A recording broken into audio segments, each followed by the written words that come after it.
aujourd'hui, pas le jour où je tourne, le jour de la publication de la vidéo, le dimanche 7 juillet, ce sera le deuxième tour des élections législatives anticipées par dissolution d'Assemblée, dissolution macroniste de l'Assemblée. Et je vous engage de tout cœur à aller voter, à voter Nouveau Front Populaire, évidemment. Ce 7 juillet, ça fait aussi 3 ans que papa est mort. On va parler du deuil, de ce que ça fait 3 ans après. J'ai évoqué à plusieurs reprises le deuil sur cette chaîne, et je l'ai fait pour pas mal de raisons qui ont pu laisser croire, bon finalement quand même assez rarement, mais qui m'ont en tout cas moins interrogée sur une possible impudeur. Et c'est très compliqué en fait de tenir une chaîne hebdomadaire depuis maintenant des années, depuis 6 années. On est à bientôt 400 vidéos sur cette chaîne en fait.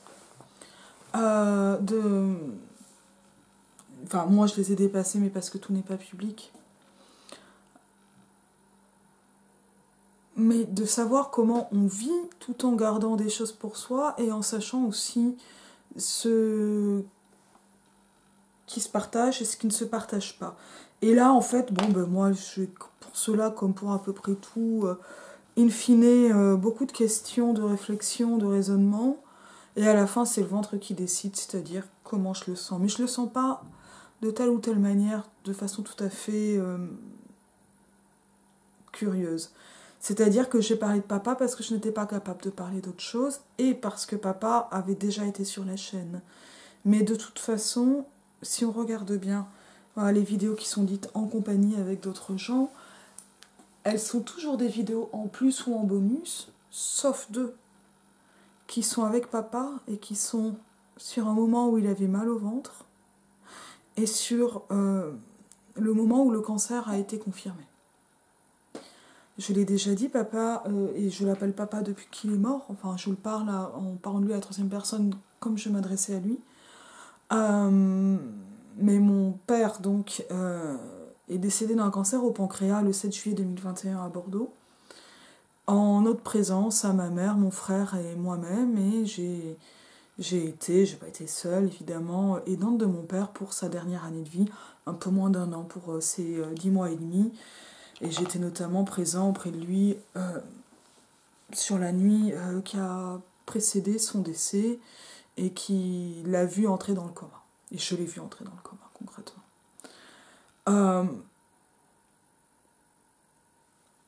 Là, ce que j'ai parlé très très frontalement du deuil sur cette chaîne.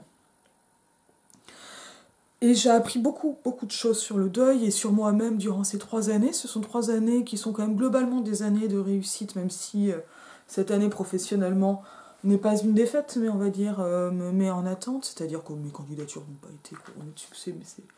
Enfin, ou relativement couronnées de succès, mais pas de manière pérenne, de manière attendue. Donc je reste en postdoc à la rentrée. Mais voilà, moi, ce sont des années où intellectuellement je me suis complètement construite et où j'ai construit mon projet scientifique qui est fondamental en fait sur ma façon d'être. Ce projet, comme le livre Des femmes et du style pour un feminist gaze, comme la thèse, en fait, ce sont des choses qui ont été intrinsèquement liées à cette vie personnelle et à cette vie familiale. C'est-à-dire qu'en fait, papa a su que j'allais publier ma thèse chez Champion, puisqu'il a pu voir une petite semaine avant sa mort, il a vu le contrat d'édition, il n'a pas vu la thèse, évidemment, la thèse lui est dédiée. Et j'ai commencé à écrire Des femmes et du style, alors certains passages bien avant, mais le projet de livre Des femmes et du style est né un 13 février 2021, à côté de papa, sur le canapé à Bordeaux. Et je me souviens lui avoir dit, écoute papa, je crois que ce livre-là, il faut que je le finisse et que je le finisse relativement vite. Il a été publié en 23, je l'ai fini tout début 23, et ça a été accepté en 22 par Divergence, donc ça a été relativement rapide. Parce que ça n'a pas du tout été une écriture continue avant l'acceptation par Divergence, ni exhaustive. Mais il a su que ça allait se faire. Et ce sont des choses que j'ai écrites à côté de lui et qui clairement m'ont dépassée. Mais moi, globalement, là actuellement j'ai 36 ans, je vais vers mes 37 ans. Une grosse part de ma vie s'est construite sur sa maladie, de ma vie d'adulte, d'adulte en construction, et parce que je suis dans un parcours où les vies se construisent assez tardivement, parce que les parcours de très longues études, les parcours scientifiques. Alors ma vie, elle se construit depuis 20 ans, en fait, d'une certaine manière. Mais il a pu voir cette espèce de base se mettre en place, même s'il n'a pas vu, par exemple, un postdoc FNRS. Il n'a pas su que je partirais à Bruxelles. Ce qui a été très très dur sur les premières fois où j'étais à Bruxelles, parce que j'aurais tellement aimé qu'il le voie. Et il a su que j'allais aller au lycée, comme j'y étais il y a maintenant 2 ans. Ça, ce sont des choses qu'il a pu savoir, et donc, voilà, on n'a jamais pu discuter malgré tout, mais voilà.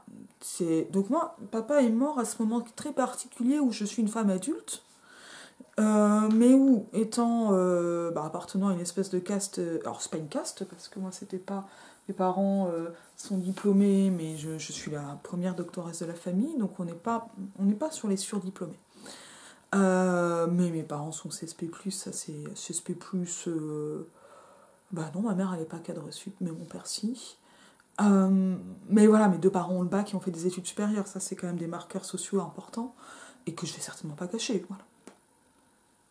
Je veux dire, je suis la fille de mes parents, très clairement. Mais voilà, il a pas eu vu, et moi, il a fallu ces dernières années que je continue cette construction, ces candidatures, de lancer ma propre voie et mes propres rails, tout en construisant, pour construire cette vie, tout en écopant le chagrin et la peine. Et ça fait partie des choses qui se sont un peu vues sur la chaîne. Par exemple, quand j'ai parlé de Quelque chose noir de Roubaud, et je n'ai jamais pu revenir sur Quelque chose noir, je n'ai jamais pu travailler sur reprendre en vidéo sur la maladie de Susan Sontag. C'est impossible. Voilà, c'est encore impossible. J'en ai eu un peu fait, mais c'est globalement quelque chose qui est beaucoup trop compliqué pour moi, beaucoup trop douloureux. Et voilà, et j'essaie de faire avec. Alors le deuil, 3 ans après, qu'est-ce qui change ou quoi ? Est-ce que je m'attendais à des choses ? Alors très honnêtement, je m'attendais pas à ce que ce soit si dur. Je savais que ce serait dur, mais c'était une chose qui était tellement inimaginable que je ne le pensais pas. Quelqu'un m'avait écrit en commentaire, c'était franchement indélicat, je sais plus qui c'est. Mais moi, je veux pas savoir qui c'est. Je n'irai pas voir. Parce que les choses très indélicates, j'aime autant les anonymiser pour en faire des choses et non pas les rattacher à des gens. Mais quelqu'un m'avait mis en commentaire « Ah là là, j'aime tellement mes parents, c'est inimaginable. » Mais moi aussi, j'aime mes parents, en fait. Et moi, pour moi, c'était inimaginable. Et en fait, c'est toujours inimaginable que quelqu'un d'aussi vivant que l'a été papa, ça ne veut pas dire qu'il était spécialement extraverti, que quelqu'un qui a été aussi fort dans ma vie, non sans engueulade, parce qu'on a pu s'engueuler extrêmement fort avec mon père, non sans blessure, non sans blessure aussi d'enfance. Voilà, moi, je veux dire, mon père a jamais été parfait, je le sais très bien, et je n'ai aucun problème à le dire. Il a même été parfois un franc connard, et ça, c'est comme ça. Voilà, tout ça, ce sont des choses qui n'empêchent pas un très profond amour, un immense respect, un chagrin monumental. Je pense que c'est vraiment le mot. Mais voilà, 3 ans ont passé. Et alors voilà, pour moi le deuil était vraiment quelque chose d'inimaginable, et parce que comme il nous fallait vivre, eh bien je vivais. Et je vivais pour lui montrer qu'il fallait vivre. Parce que ça avait été quelque chose de très compliqué au début du cancer. Au tout début, papa avait pas tellement envie de se soigner. Enfin, vous savez, un cancer au pancréas, c'est 5% de survie à 5 ans. En fait, globalement, quand on vous diagnostique un cancer au pancréas, on vous déclare mort d'ici 3 à 4 mois. C'est ça la norme en fait de ce cancer. L'espérance de vie, elle est à 5 mois et demi. Ce qui veut dire qu'il y a des gens qui en réchappent, mais globalement, quand on vous annonce que vous allez mourir et que vous allez mourir vite. Donc moi, voilà, on n'a pas eu juste l'expérience de la mort de papa, on a eu la maladie de papa. 10 mois et demi, c'est-à-dire on a eu la chance de voir que papa a presque doublé son espérance de vie initiale, mais enfin il est quand même mort à 59 ans. Et il est mort en ayant eu très peu de dégradation. Évidemment que ça a quand même été une année difficile, et c'est une année aussi dont il nous a caché, ça je l'ai compris après, les plus grandes souffrances. Voilà, mais c'est un peu tout ça qui s'est passé sur le deuil. Mais donc voilà, moi c'est un deuil qui est très circonstancié, qui n'est pas celui d'un infarctus, qui n'est pas celui d'un accident, qui n'est pas du tout celui d'un suicide. Et c'est aussi celui d'une maladie dont j'ai pu être proche de façon quotidienne. Donc tout ça, ce sont des expériences qui sont très bizarres, et c'est quand même aussi la mort d'un homme qui était encore jeune. Et j'ai envie de dire que quand papa est mort à 59 ans, il est mort juste à temps pour qu'on puisse encore dire qu'il était jeune. Non pas qu'on soit vieux à 60 ans, mais c'est qu'on peut plus tellement dire qu'on est vieux, enfin qu'on est jeune, pardon, à 60. Mais voilà, c'est un actif qui est mort. Ce qui s'est passé après sa mort, ça a été des choses extrêmement dures. Et moi, je veux dire, clairement, j'ai pris 10 ans dans la gueule de ce décès. 10 ans dans la gueule et 300 ans d'humanité, peut-être. À bien des égards, et d'autres choses ne sont absolument plus possibles. Ou, voilà. Par exemple, l'image que je vais renvoyer, c'est toujours quelque chose qui peut être parfois compliqué, mais j'en ai plus rien à péter à côté de ce que c'est un deuil. Vous voyez, j'ai été profondément transformée par cette perte. Alors, voilà. Dans les premiers mois, en fait, dans les 6 premiers mois, il faut régler une succession, et c'est une succession qui a été compliquée parce que papa travaillait et que sa succession n'était pas réellement prête, n'était pas vraiment prête. Donc là, clairement, c'était compliqué en famille, mais c'est la famille qui a tenu aussi, hein, qui m'a tenu, je veux dire, et qui m'a soutenue. Et avec tout ceci, qu'on a fait famille, pendant la maladie et après la maladie, on a appris à faire famille avec un de moins. On a appris à faire famille autour de cet énorme gouffre, un vide monumental qui était dans le même temps un immense plein, parce que papa, c'est un collectionneur chevronné, et il est venu sur la chaîne pour parler de la collecte de BD, mais il collectionnait beaucoup plus largement que ça, et ça, c'est pas moi qui les gérais, ça, c'est Clément qui le gère encore, mon petit frère. Et voilà, et donc il y a eu une répartition des tâches sur l'activité professionnelle de papa, dont je ne parlerai probablement jamais réellement sur cette chaîne, qui était très spécifique, et donc notamment sur voilà, tous les rapports avec les clients, sur les collections, sur une maison pleine à craquer, sur un rapport à la famille aussi, à la famille plus large qui s'est réinventée, qui a aussi été sacrément abîmée par le deuil, par la peine, et aussi par beaucoup de choses plus ou moins maladroites ou plus ou moins égoïstes qui frôlent les susceptibilités, les délicatesses et les chagrins, en fait, de manière qui sont parfois irrémédiables. Et moi, voilà, par exemple, une des choses que j'ai pu apprendre d'abord avec la maladie et ensuite avec le deuil, c'est qu'il y a des comportements qui font qu'il y a des gens qu'on ne veut tout simplement plus voir et qu'on ne supporte plus d'un coup. Alors, et d'autres qui se révèlent. Voilà. Tout ça, donc tout se reconfigure, parce que tout le rapport au monde se reconfigure dans cet immense chagrin qui est en deuil. Et c'est un deuil, voilà, moi, c'est le deuil d'un parent, c'est le deuil d'un ascendant, c'est pas le deuil de mon frère, par exemple, inimaginable pour moi. Ni pire d'un enfant. Voilà.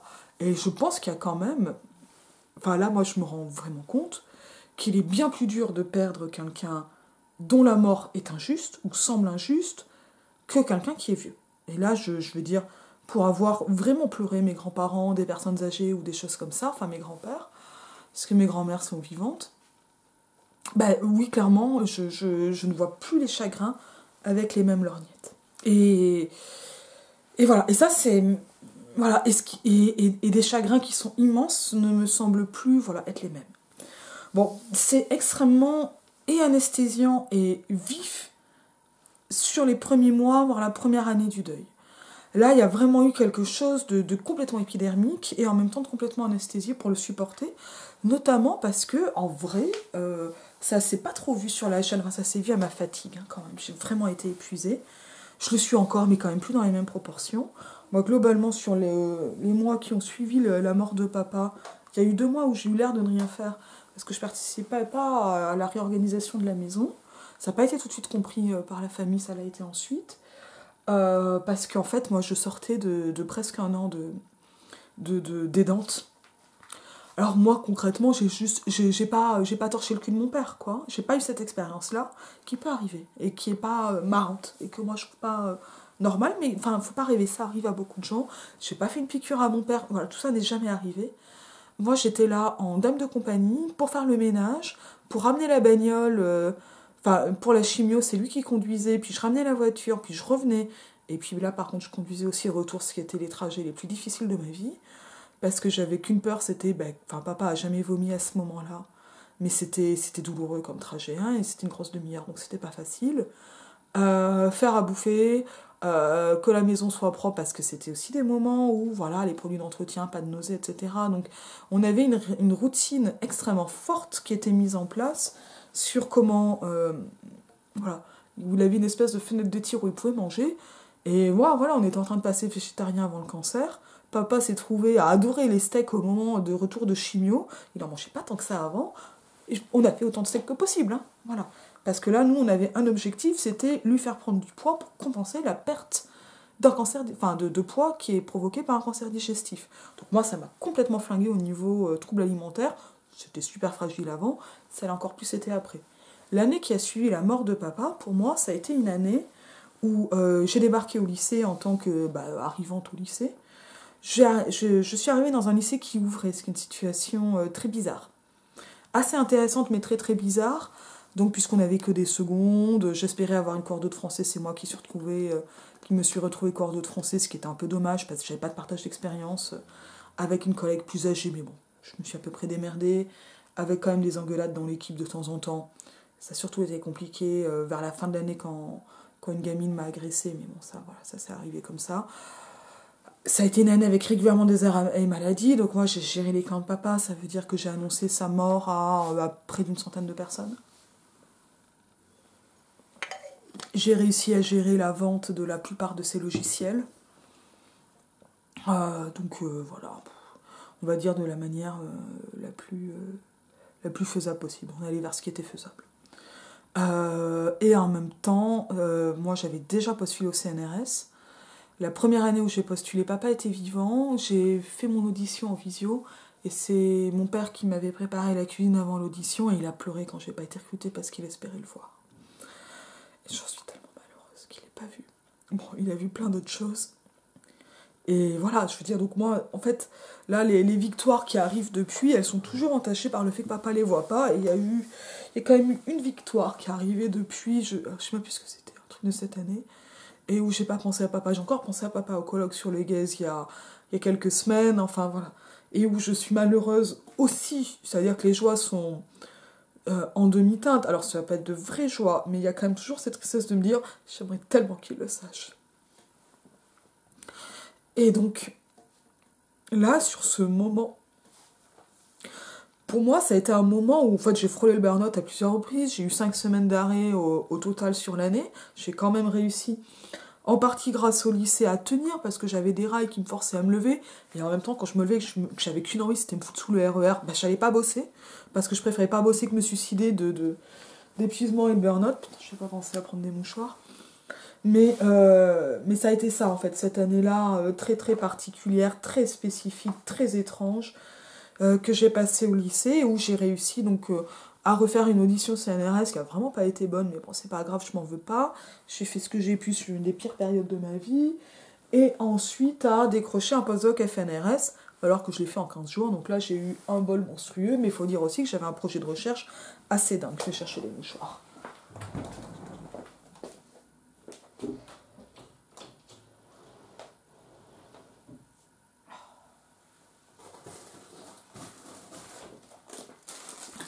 Donc ça a été une année extrêmement dure, et en même temps je trouve que c'est pas si mal, désolée pour les oreilles, que finalement cette année se soit passée dans une espèce d'entre-deux pour pas me garder l'espèce de boulet du deuil le plus dur.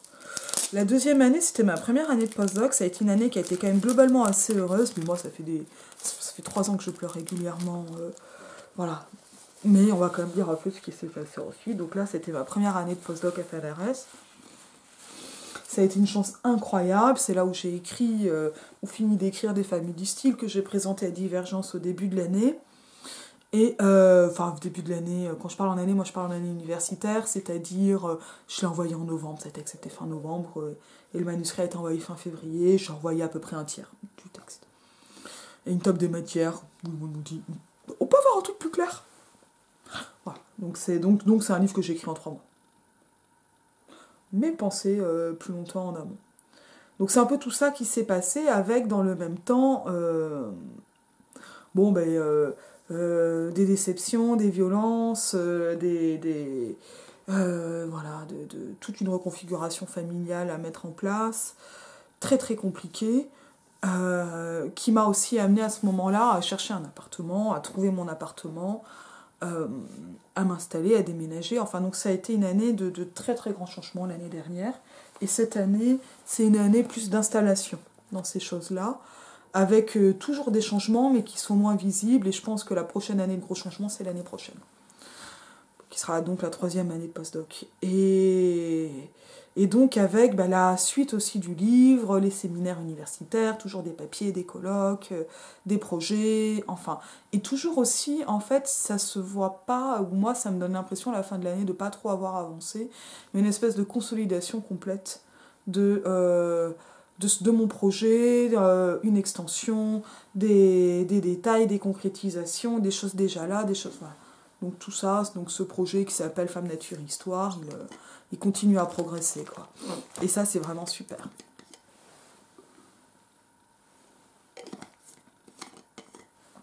J'ai repostulé au CNRS, j'ai à nouveau été auditionnée, je ne suis pas recrutée, on verra ce qui se passe l'an prochain. Et tout ça pour dire, bon, ce que je propose maintenant au CNRS n'est évidemment pas ce que je proposais il y a 4 ans. J'ai d'autres perspectives sur d'autres choses que je peux proposer l'an prochain, au CNRS, ailleurs. Donc ça, c'est pas fini. Mais à partir de là, et le chagrin dans tout ça, en fait, le chagrin, il s'est transformé. C'est-à-dire qu'au début, le jour même où papa est mort, j'ai pas pleuré. Alors j'ai pleuré le matin avant sa mort, avant qu'il agonise à proprement parler. En fait,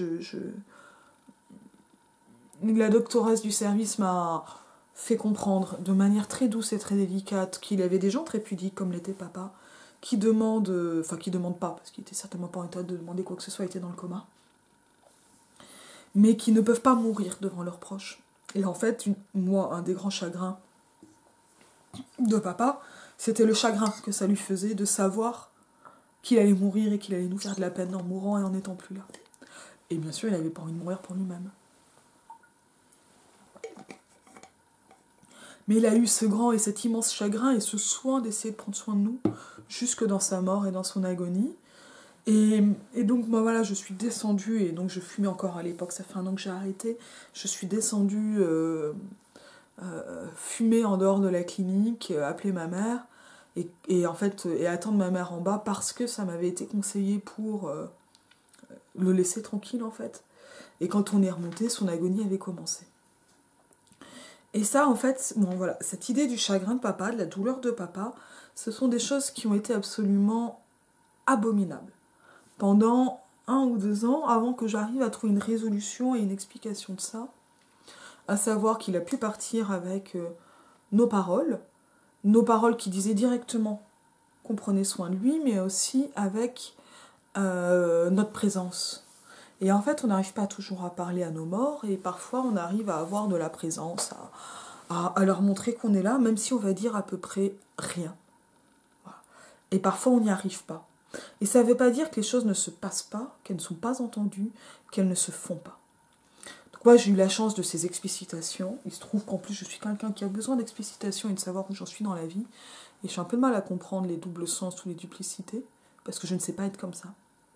Mais c'est un peu ça qui s'est passé à ce moment-là et qui a été extrêmement fort. De là, voilà, moi la première année, ça a été vraiment une année avec, pas en public, ou avec vraiment des proches et comme ça, mais où je pouvais avoir des crises de larmes. Ça m'est jamais arrivé en cours, ça peut être dur, mais ça m'est jamais arrivé en cours. Ça m'est arrivé de pleurer toute seule dans la salle des profs, mais pas devant mes collègues, par exemple. Et j'avais un moment, souvent le mercredi matin, où c'était un peu vide, etc., et j'arrivais en avance, dans une salle de prof un peu vide avant ma première heure de cours, j'arrivais à 9h au lieu de 8, quoi. Et là, j'ai souvent pleuré, par exemple. Et en même temps, c'était pas grave. Et donc, voilà. Et là, on se vide. Et en fait, il y a quelque chose qui se passe dans le deuil, c'est pas que le chagrin, il diminue pas. Vous l'oublierez jamais, le chagrin du deuil. Mais il devient vivable et saisissable. Je n'ai toujours pas compris que papa est mort.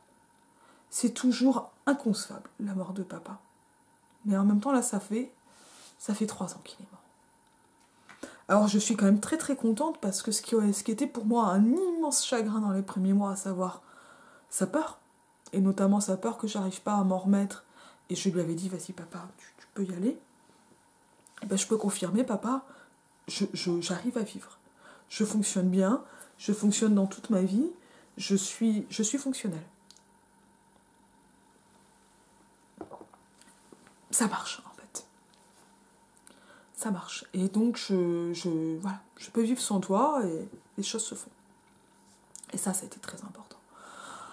Et ça l'est encore. Ce qui est encore... voilà. Le chagrin de sa douleur, ça a été dissipé avec le commentaire d'un ami catholique, alors que papa est absolument athée, mais que la douleur avait un sens. Alors c'était absolument pas le sens sacrificiel du catholicisme, mais en revanche j'ai cherché le sens et c'était celui de la maîtrise que papa pouvait avoir, si ce n'est de la maladie, du moins de la façon dont il gérait les conséquences et surtout la douleur. Et ça c'était chouette. Ça a amené quelque chose qui était aussi une attention très forte à l'instant présent. Et pendant la maladie et depuis. Avec toujours cette idée de on va bâtir l'avenir, on fait comme si, et en même temps si ça se passe pas, Oscar. Oscars, pardon. Qu'est-ce qu'on va en faire? Qu'est-ce qui va se passer? Qu'est-ce qu'on s'en fout? Donc avec aussi comme ça un détachement, et pour le coup des agacements très forts sur quand on me prend la tête sur une connerie, je peux vraiment être super dur, quoi. Mais parce que, pourquoi? Voilà. Pourquoi là, ça n'existe pas? Donc ça a amené ces choses-là de façon un peu épidermique. Le chagrin lui-même, il est toujours aussi vif. En revanche, il remonte beaucoup moins souvent. Et de façon moins longue. En gros, l'intensité est la même. C'est comme si le chagrin, c'était une espèce de boule. Moi je fais ça un peu comme un soleil froid, qui était très très proche, et dont les révolutions sont maintenant plus lointaines. Et donc les fréquences sont de moins en moins loin, enfin sont de moins en moins importantes, et en même temps, l'espèce de froid, de froidure, voilà, du chagrin, de la piqûre, de la morsure du chagrin, c'est quand même aussi un peu atténué, parce que c'est comme si ça venait de plus loin. Ça c'est sûr. Et c'est moins long. Voilà. C'est-à-dire que très concrètement, quand je pleure, je pleurais sans pouvoir m'arrêter, donc j'ai commencé à prendre l'anxiolytique pour pouvoir arrêter certaines crises de larmes. Par exemple, les pleurs maintenant sont beaucoup plus vivables, voilà, en termes de symptômes. Ça a aussi amené que je me laire pas non plus. Tous les chagrins me ramènent à papa parce qu'il est finalement le seul ou le principal chagrin légitime. En fait, il y en a d'autres. Familiaux, hein, le reste compte pas beaucoup en fait maintenant. Alors la situation politique, oui, de manière démentielle, mais je sais pas moi, les râteaux, les trucs amoureux, etc., beaucoup plus loin. Voilà, là-dessus, complètement anesthésié. Ça m'en touche une sans bouger l'autre. Là, clairement, sur tout ce qui est amoureux, amical, etc., il peut y avoir de vrais chagrins, mais globalement, je m'en fous. Là, ça va, ça vient. Et en fait, le deuil à ce niveau-là est un révélateur et aussi un recentreur. Voilà. Où là, moi, en fait, clairement, j'ai appris à faire ce que je ne savais pas faire, c'est-à-dire me centrer sur moi-même. Et ça me rend plus dur. Donc le chagrin, voilà, il va et il vient, il est toujours là. Il y a encore des matins où je me lève, alors c'est vraiment moins le cas, mais où je me lève et où je peux juste pleurer. Mais en fait, ça va être comme une espèce de bouffée comme ça qui va être envahissante et qui parfois dure que 3 secondes. Et ça passe. Voilà. Et ça, voilà, donc là, je rentre vraiment super fatiguée du colloque, de l'année, d'une année qui n'a pas été super simple, enfin, donc il y a un peu tout ça qui s'est passé. Mais c'est vraiment devenu autre chose. Enfin, voilà, le chagrin ne se ressemble plus. C'est-à-dire, c'est toujours le même, c'est toujours aussi incompréhensible. Quand je le regarde de près, il est énorme. Je peux me mettre à pleurer parce que je vais croiser des obsèques dans la rue. Ça, pour moi, c'est quand même quelque chose qui qui est saisissant, hein, comme moment, comme... Mais voilà, il se passe vraiment quelque chose de très différent, de très changeant, qui est plus du tout, et qui ne sera plus jamais la même chose. Clairement. Et là, je sais pas ce qui peut se passer par rapport à d'autres deuils. J'ai perdu mon grand-père maternel cet été, que j'adorais. Et c'est vrai que j'étais pas... Alors en fait, il y a clairement, comme pour les traumas, le fait d'être proche ou loin joue énormément. Alors proche ou loin en tant que lien avec la personne, mais en fait, très, très, très clairement, j'ai clairement été traumatisée par la mort de papa. Et du fait d'avoir été si proche de lui au moment de la maladie. Enfin, clairement, j'ai subi un traumatisme violent à ce moment-là. Qui est pas... Enfin, je sais pas si on peut le comparer à du stress post-traumatique, ça je sais pas. Mais là, c'est sûr que ça m'a démonté, quoi. Et que ça aura été un des plus grands chagrins de ma vie, avec cette étrangeté que j'avais tourné, hein, quelques semaines, 2 semaines avant la mort de papa, une vidéo sur les 16 ans du viol et un bilan du viol, et en fait, je l'ai publiée. Moi c'est une vidéo que j'ai publiée depuis l'hôpital, ça, en vrai. Mais je l'ai publiée le plus tôt possible pour séparer au maximum les moments de...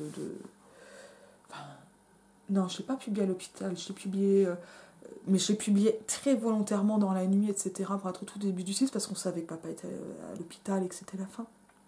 Et j'ai répondu à des commentaires depuis l'hôpital. Je crois que c'est comme ça, mais je sais même plus, c'est pas grave. J'ai pas envie de savoir. Voilà. Donc même si vous allez chercher ça dans mes réseaux sociaux ou sur YouTube, je ne veux pas le savoir. Voilà. Et moi, je sais que pendant que papa était agonisant, j'écrivais à mon amie Mylène Tournier pour dire que le moment était aussi parfaitement beau, parce qu'il était extrêmement calme et doux, alors que l'après-midi avait été plus compliqué. Ah, et ça, c'est des moments, je ne suis pas capable de relire ça. Je le saurai peut-être un jour. Je ne suis toujours pas capable de revoir les vidéos que j'ai tournées de papa, que je vais mettre en description, mais avec un ordinateur éteint pour que surtout pas les voir.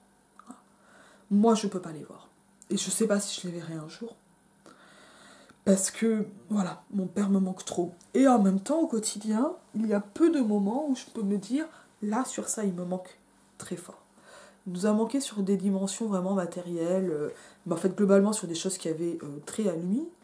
Il y a plein de moments, même là, voilà, où je me dis que j'adorerais par la situation politique, même pas que de ces dernières semaines, mais même de ces 3 dernières années avec lui, parce qu'on parlait énormément de politique, et c'est quand même lui qui m'a formé politiquement. Et c'est d'ailleurs pour lui que je me suis intéressée à la politique. C'était pour 2 raisons. Moi, je veux dire, j'ai commencé à m'intéresser à la politique après le 21 avril 2002. Parce que moi, c'était mon année de 3e. Hein, c'est une année qui a commencé avec le 11 septembre et qui a continué avec Le Pen au second tour. Et où là, je me suis dit voilà, qu'il me semblait qu'il allait falloir faire quelque chose. Et donc à ce moment-là, j'ai commencé à lire Le Canard enchaîné auquel il était abonné. Et il n'aimait plus tellement le canard à la fin de sa vie. Je comprends pourquoi, franchement, le canard, c'est quand même un truc de vieux gars. Mais, donc il avait dit, est-ce que je me désabonne ou quoi. Et donc, je lui ai dit, écoute, continue à t'abonner. Voilà. Et donc, il le bouquinait quand même un peu, pas beaucoup, mais on s'en foutait, c'était pas le problème. Et je lui ai mis le numéro du canard qui est arrivé le jour de sa mort, en fait, qui était à la maison, quand on est rentré à la maison après sa mort à la clinique. Je le lui ai mis dans son cercueil, voilà, sous les bras. Et voilà, et moi j'ai continué à recevoir et à lire un petit peu, pas beaucoup, Le Canard enchaîné, parce qu'en fait j'ai fait transférer son abonnement de la maison à moi, parce qu'il n'y avait que moi qui le lisais, parce que moi j'avais commencé à lire Le Canard enchaîné pour m'intéresser à la politique et comprendre ce qui se passait, et en plus pour en parler avec mon père. Donc c'est... Voilà, moi, quand on dit, voilà, mon père m'a formé, et puis après moi je l'ai... Le féminisme, ça venait pas de lui, ça venait de moi, forcément quand on est du Canard, une Charlie Hebdo, enfin une Charlie... voilà. On n'est pas directement touché par le féminisme, quoi. Ça, c'était une certitude. Donc c'est un peu ça qui s'est passé. Le deuil, voilà, c'est un truc qui est toujours extrêmement fort, c'est toujours un fardeau. C'est aussi quelque chose qui change complètement la vision du monde. Donc avec ses impatiences, avec Là, moi, il y a encore des moments où, je sais pas, une espèce d'angoisse peut monter sur, oh là là, je ne communique pas assez en colloque, je ne publie pas assez, des choses comme ça. J'ai passé les 30 articles en revue par les pairs, donc je pense que c'est ok. Mais en revue par les pairs, les 30, je sais plus, mais enfin, j'ai beaucoup publié. Et puis là, il y a encore des choses en attente, en machin, il y a des trucs qui sont publiés, je le savais pas. Enfin, mais moi, là, il y a une espèce d'indifférence. Et en fait, ce que j'ai eu fait pendant la maladie, à savoir, je mets en place mon projet, ce sont mes propres rails, j'en ai parlé dans les vidéos sur les projets de recherche, auxquels m'accrocher, c'est ce qui m'a donc permis de traverser les mois les plus durs du deuil, qui sont durs à se flinguer. Par moments où on est tellement malheureux qu'on n'est pas capable de fonctionner. Il y a des moments où on n'est pas capable de fonctionner. Et ça, c'est vraiment très dur et je sais pas quelles sont les solutions à ça. Bon, clairement, la chimie. Enfin, moi, les anxiolytiques, ça a marché. Je n'ai pas pris d'antidépresseurs, j'en ai pas eu besoin. Les anxiolytiques, c'était par moment. Donc, à la crise de larmes, voilà. Et puis, moi, en fait, j'ai accepté que par moment, ça ne fonctionnait pas. Et j'accepte toujours. Par moment, ça ne fonctionne pas. Là, concrètement, ça fait 3 jours que je voudrais être davantage en campagne, que je ne le suis, et ou en train de travailler. Clairement, j'y arrive pas. Donc, donc ça veut dire que je suis pas capable. Et voilà. Et ça, voilà, cette espèce de soin, il devient un peu possible. Il est très très dur. Mais il devient un peu possible. Et en tout cas, moi, le deuil m'a vraiment appris donc dans ce détachement, à poser mes propres rails d'à peu près tout, à poser les choses, à dire on en est là, on fait ça. Ceci se produit. Et à pas trop me poser de questions sur le pourquoi, ça me démontre que papa soit mort à 59 ans. Mais l'injustice de cette mort, elle se traduit pour moi uniquement dans un chagrin plus grand et pas du tout dans des choses de l'ordre de la négociation, du déni, de l'inacceptable, voilà. Mais ça, c'est des questions de personnalité, c'est quelque chose, aussi c'est de l'évitement. Voilà. Donc peut-être que ça tombera un jour. Et en réalité, il faut peut-être le dire, quand on évite beaucoup, on peut avoir aussi ceci d'intéressant que les choses ne se confrontent jamais. Voilà. Et globalement, dans tout ce qui a pu m'arriver d'emmerde, dans ce qui a suivi la mort de papa, ça n'a pas été si grave.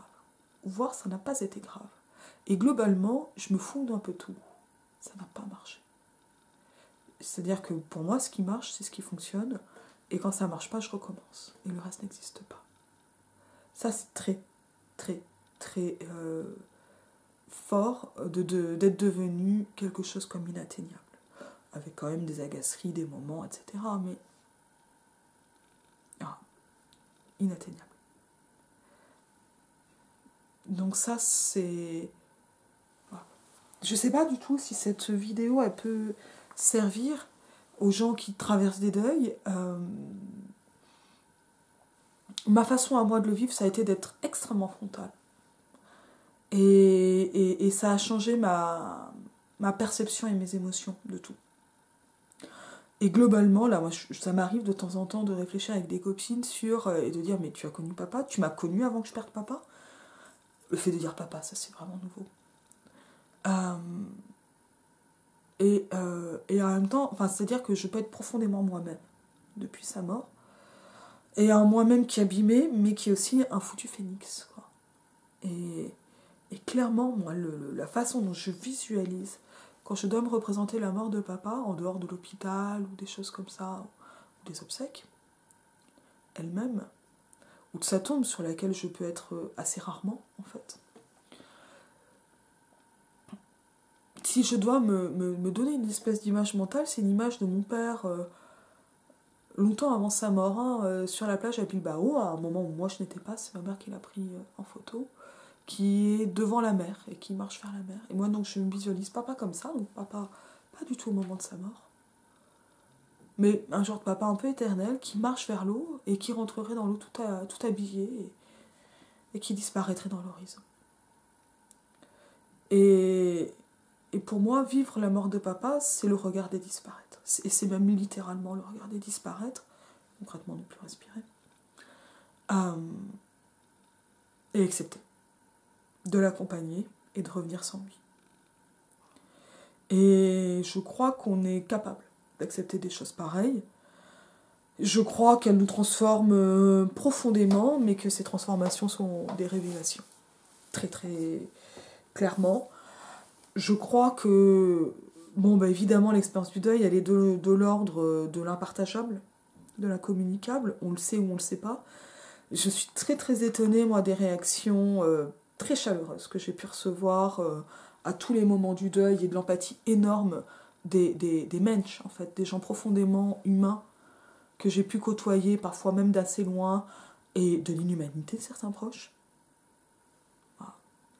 Il y a des gens... voilà, un garçon avec lequel je suis sortie quand j'avais une vingtaine d'années, qui était resté un de mes amis les plus proches, n'a pas été capable d'accepter que papa soit malade, n'a plus écrit à partir de la maladie.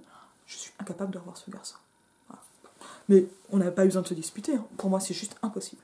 Voilà. Donc, voilà, et comme ça, il y a comme ça eu des choses. Voilà. Mais, next. Et en revanche, voilà, les marques d'amitié, ou parfois d'amis, qui ont su, qui ont compris, qui ont su écouter, qui ont su entendre, qui ont pu se rapprocher aussi à l'occasion du deuil. Je pense par exemple à mon amie Claire Placial, qui est venue me voir en tant qu'orpheline pour parler à une orpheline. Ça a été extrêmement fort. Et je crois que ce que je dis là, c'est inentendable quand on n'a pas traversé ça. Mais ce sont des expériences qui sont tellement intenses qu'on cherche à se rapprocher de ça.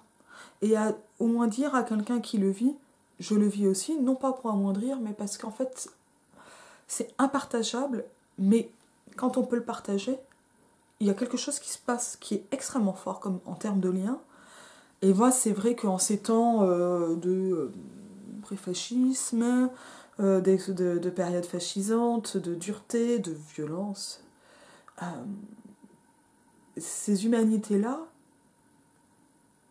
ce sont ces humanités-là que je veux garder au centre, et donc de ce qui est de l'ordre du partageable, en espérant quelque chose d'un peu plus communiste que fasciste, par exemple. Je ne suis pas communiste, mais voilà, dans l'idée. Parce que de toute façon, le partage, c'est pas juste du bon sentiment et de la pub Benetton, en fait. On est sur des termes d'éthique, d'objectifs, de vie, de science, de politique. Voilà. Et ça fait gagner 2-3 degrés d'humanité, en fait, le deuil. Voilà, avec des agaceries sur tout ce qui n'est pas, en fait, de l'ordre de l'humain. C'est-à-dire, voilà, l'administratif insupportable. En même temps, faire l'administratif de succession, ça permet de traverser. On a été tellement des trolls avec les gens des obsèques qu'au finalement, ils n'ont même pas essayé de négocier pour nous faire payer un cercueil plus cher ou des trucs comme ça. Mais nous, c'était pas pour des raisons de tarifs d'obsèques, encore que c'est quand même tellement cher pour une crémation, sérieusement. Non, mais on faisait, par exemple, si on avait droit à croix ou cœur à mettre sur le cercueil, moi je dis, mais vous avez pour le créa. Voilà. Et ça nous faisait du bien de rigoler entre nous et de rigoler comme papa l'aurait fait. Et là, moi, voilà, c'est peut-être ça,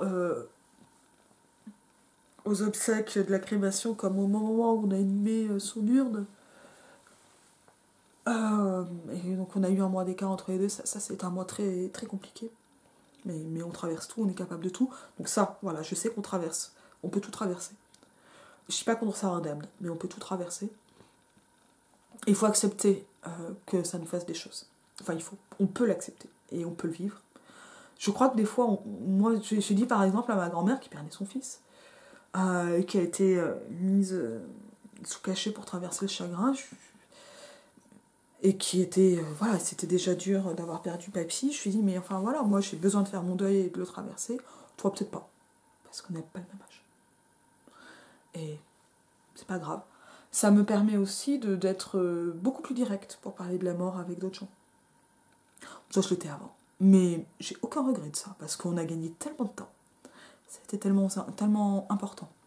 Et puis bon, ça, de toute façon, c'est ma façon d'être confrontante. Et d'admettre l'intensité des choses. d'admettre l'intensité de l'amour, l'intensité de la tristesse, du chagrin, parfois de la colère. À chaque fois dans les cérémonies, il a été dit de manière, en fait, maintenant je sais, c'est cliché, quand vous serez en vide-grenier, donc ça faisait partie des éléments que tu donnes à la personne qui s'occupe de la cérémonie. Quand vous serez en vide-grenier, vous pourrez penser à Philippe, etc. Bon, moi, quand je passe au puce ou en vide-grenier en région parisienne, pas tellement aux heures de papa, plutôt quand je me réveille, papa c'était à l'aube. Il y a encore des moments où au puce je pleure, et ça y est, ça commence à ne plus être le cas. Et c'est rare que je pense pas à papa, mais ça commence à arriver. Et au souvenir de profond chagrin, du chagrin qui remonte, comme un putain de cadavre remonte, comme ça, à la surface. C'est une image qui me hante, le cadavre qui remonte, ou les bulles d'eau qui montent, les bulles d'air qui montent dans l'eau. À ça s'ajoute quelque chose qui est aussi le souvenir doux. Voilà. Et ça, je suis en train de commencer à le découvrir, à l'expérimenter. C'est super agréable. Et ça, qui est la joie un peu triste. La fameuse demi-teinte, le doux amer. Et en fait, qui est un doux un peu triste, plutôt que doux amer. Et ça, c'est... Voilà. Et qui est aussi dans le souvenir de papa. Donc là, j'ai été assez émotive. Je le suis à bien des moments, à bien des égards. Et c'est pas grave. Tout qu'il y a des gens qui m'ont vu pleurer, c'est pas grave. C'est pas ça la pudeur. C'est pas m'avoir vu ou pas m'avoir vu pleurer. C'est pas partager ou pas mes textes, c'est bien d'autres choses la pudeur. C'est même pas voir ou pas voir mon cul. C'est même pas savoir si j'ai ou non échoué. Voilà. C'est désagréable d'échouer, c'est pas grave. C'est pas... j'aimais bien la phrase qui est... les défaites on s'en remet, ça arrive, le déshonneur jamais. Voilà. En fait, la pudeur, c'est une idée qui est... ou la dignité, ce sont des idées qu'on apprend à complètement changer avec la maladie. Et la dignité, c'est savoir mettre des barrières entre ce qu'on accepte et ce qu'on n'accepte pas. À être, moi je dirais, capable de savoir ce que l'on veut et de s'y tenir. Non pas parce que les idiots ne changent pas d'avis, enfin les imbéciles. Moi je crois qu'on peut très bien changer d'avis, que c'est pas grave. Mais ne pas faire preuve de velléité, je trouve que ça c'est intéressant. Se donner les moyens de ce que l'on veut, c'est très intéressant. Être capable d'être qui l'on est, très important. Être capable d'entendre quand on vous dit que vous êtes quelque chose, même si vous n'en avez pas envie, que c'est désagréable. Être capable d'être, dans mon cas, une fille éplorée, mais d'un père avec lequel je me suis aussi beaucoup engueulée, par exemple. C'est pas grave. Mon père, il n'est pas devenu parfait parce qu'il est mort. Il n'était pas parfait parce qu'il était malade. On s'est tellement engueulé à un moment pendant la maladie que j'ai quitté Bordeaux et je suis rentrée à Paris. Tellement on s'est engueulé. Il était en chimio. Donc, c'est pas grave. Ça s'est mieux passé après. Et je savais que ça se passerait mieux. Ça a été très très dur, pour lui comme pour moi. C'était pas grave. Voilà. Parce que ça... Voilà. Il s'est passé quelque chose qui avait besoin de se passer à ce moment-là. C'est pas grave de s'engueuler avec les gens. C'est grave d'être duplice, de ne pas être soi, de ne pas être face à soi. Ça, c'est plus important. Voilà. Et c'est pas forcément possible d'être soi face à la perte. Et c'est pas forcément grave de ne pas en être capable. Ne pas être capable de se confronter à la perte parce que parfois on peut pas. Voilà. Parfois on peut pas. Moi j'ai pu. Et c'est une chance, mais ça m'a aussi laissé sur le carreau. Et parfois on peut pas, parce qu'on est petit, parce qu'on ne nous laisse pas la possibilité, parce qu'en fait aussi c'est trop dur. Parce que c'est insupportable, parce que c'est invivable, parce que... voilà, toutes les configurations sont possibles. Voilà. Mais c'est pas sur la façon d'affronter les épreuves et de se confronter aux épreuves que va se situer la dignité, c'est dans le fait d'être capable d'être soi. Et là, moi, ces temps-ci, je sais pas, j'ai très peu travaillé, et je bouquine quand même, mais voilà, cette campagne me fout en PLS complète, et je suis vraiment mal sur tout ça, politiquement. Et c'est pas grave. Voilà. Je ne suis pas capable pour le moment. Je fais ce que je peux. des engagements plutôt électroniques, mais beaucoup. Dès qu'ils se voient, dès qu'ils se voient pas. Des engagements, on va dire, plus physiques, type tractage, quand je ne suis pas capable, c'est super de ne pas se forcer et de voir qu'on n'en est pas capable, pour faire mieux, en faisant ce qu'on peut. C'est ça que je veux dire et que j'appelle dignité.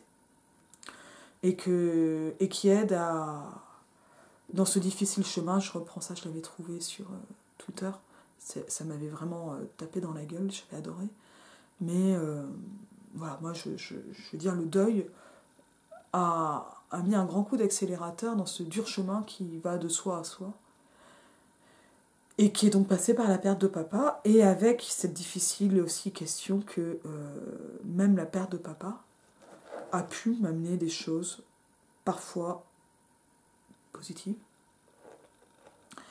parfois, notamment, matérielles, mais aussi pour cette question du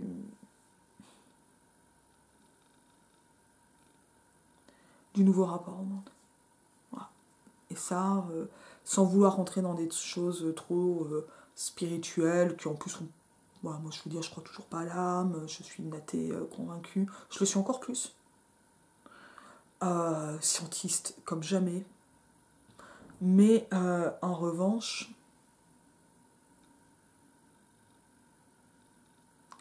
je crois à cette importance-là, et voilà. Et ce que je découvre là maintenant, sur cette 3e année, c'est la douceur des souvenirs. Et que les souvenirs ne sont pas forcément des chagrins. Bon, je dis ça et j'ai envie de pleurer, donc forcément c'est pas convaincant. La douceur des photographies. Donc là, c'est une photographie, enfin les photographies, on la voit souvent, là j'avais envie qu'on la voit un peu plus. C'est moi qui l'ai prise, c'est une photographie de papa quelques semaines avant sa mort. C'est un très bon souvenir, on avait déjeuné chez une amie, ensemble, là c'est chez elle, enfin c'est la photo qu'on a choisie pour mettre sur son cercueil pour ses obsèques. Parce qu'elle est très belle. Une photo prise avec l'iPhone. Pas celui-là, celui d'avant. Tiens d'ailleurs c'est marrant, j'aurais pu la voir en fond d'écran, mais j'ai autre chose en fond d'écran. En fond d'écran concrètement j'ai de la verdure de notre jardin de Bordeaux. Voilà, parce que comme ça c'est neutre et tout le monde, personne ne peut le savoir, c'est inlocalisable. Je sais pas, moi ma pudeur elle se situe sur ce genre de choses en fait. Donc voilà, là j'ai parlé en direct de ce cas particulier du deuil en espérant que ça puisse vous aider parce que là, voilà, finalement, la moitié de ma chaîne aura été pendant du deuil, une autre quasi-année aura été sur la maladie, et je ne l'avais pas dit. Ça, c'était pour respecter une volonté de papa vivant. Ça m'aura largement traversé de part en part. Et malgré tout, et parce que moi, j'ai cette façon d'être au monde qui accepte la confrontation et qui en fait d'autres choses. Permet de continuer à vivre et je crois que ce qui est vraiment certain depuis que papa est mort, maintenant je suis vraiment certaine que j'aime profondément vivre et que je fais tout pour vivre. Et que tout ce que je fais, c'est pour hâter plus de vie. Et ça, mon gros coup d'accélérateur pro, il est sur ça, sur la vie est courte. Allons-y, accélérons. Mais accélérons pour le positif et la construction. Et je vous dis à bientôt. On va revenir à la littérature.